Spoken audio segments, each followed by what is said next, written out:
सास का घूंघट पार्ट 4। अब तक हमने देखा कि देविका के ससुराल के आदमी औरतों को घर के अंदर नहीं आने दे रहे हैं।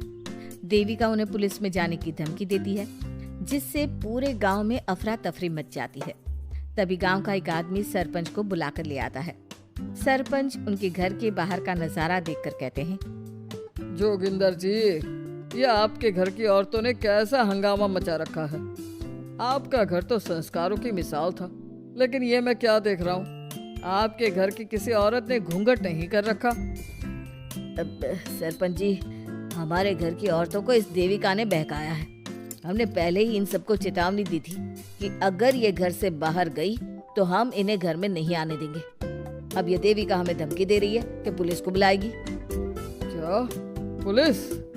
इस गांव का बरसों पुराना इतिहास रहा है। इस गांव में कभी पुलिस नहीं आई। गांव के सभी फैसले हमने मिलजुल कर किए हैं। जोगिंदर, तुम्हारे घर का फैसला पंचायत करेगी। सरपंच जी, आपने ठीक कहा।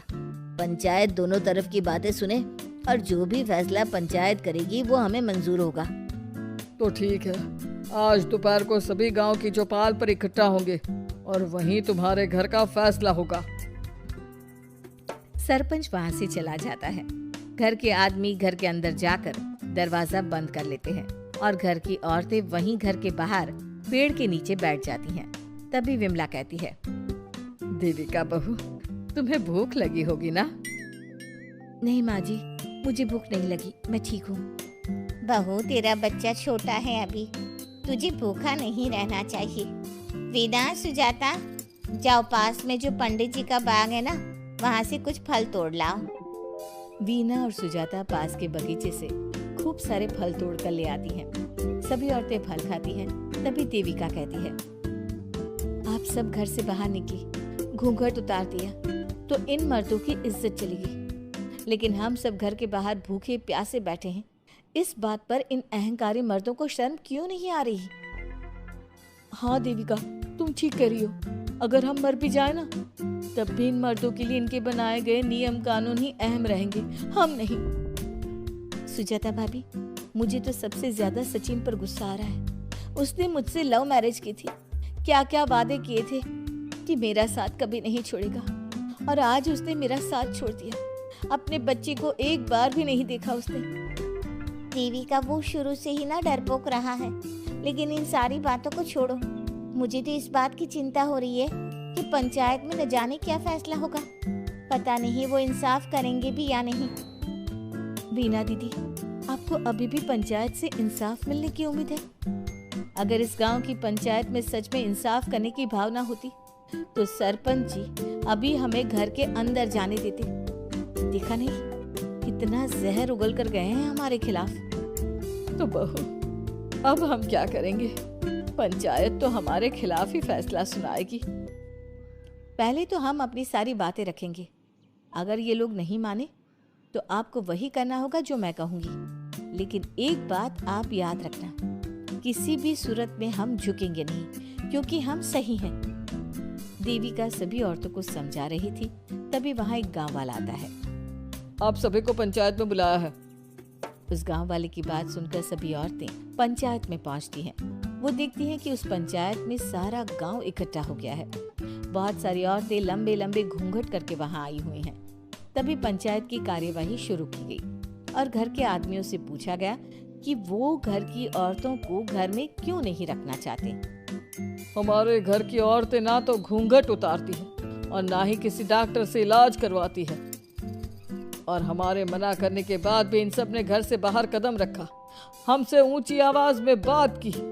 हमने इन सबको चेतावनी भी दी, लेकिन इन्होंने हमारी बात नहीं सुनी। अब ये सभी औरतें हमारे घर में नहीं रह सकती। अब औरतें अपना पक्ष रखें। ये कानून की किस किताब में लिखा है कि औरतों को घूंघट करना चाहिए? और अगर मेरे ससुराल की औरतें मुझे डॉक्टर के पास ना लेकर जाती तो ना मेरा बच्चा जिंदा बचता और ना ही मैं। लेकिन दाई अम्मा से हम इलाज करवा रहे थे ना। दाई अम्मा को कुछ समझ में नहीं आ रहा था। देविका का इलाज दाई अम्मा के बस की बात नहीं थी।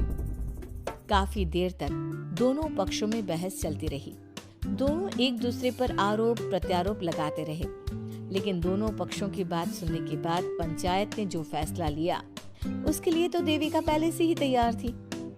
दोनों पक्षों की बात सुनने के बाद पंचायत ने यह फैसला किया है कि सारी गलती महिलाओं की है। अगर वो अपने अपने पतियों से माफी मांग लेती है और वादा करती है कि भविष्य में कभी ऐसी गलती नहीं दोहराएंगी, तो वो घर के अंदर प्रवेश कर सकती हैं।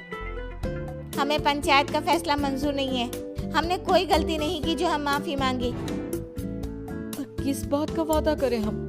हमने देविका की जान बचाई है, तो आप हमसे भविष्य में किसी की जान न बचाने का वादा ले रहे हैं क्या? अगर तुम्हें पंचायत का फैसला मंजूर नहीं है तो तुम सबको घर में नहीं पुरानी हवेली में रहना होगा, जो अब खंडहर बन चुकी है। यह खंडहर तुम्हारे घर के सामने ही है। सरपंच जी, आपका फैसला सही नहीं है। एक बार और सोच लीजिए इस फैसले के बारे में।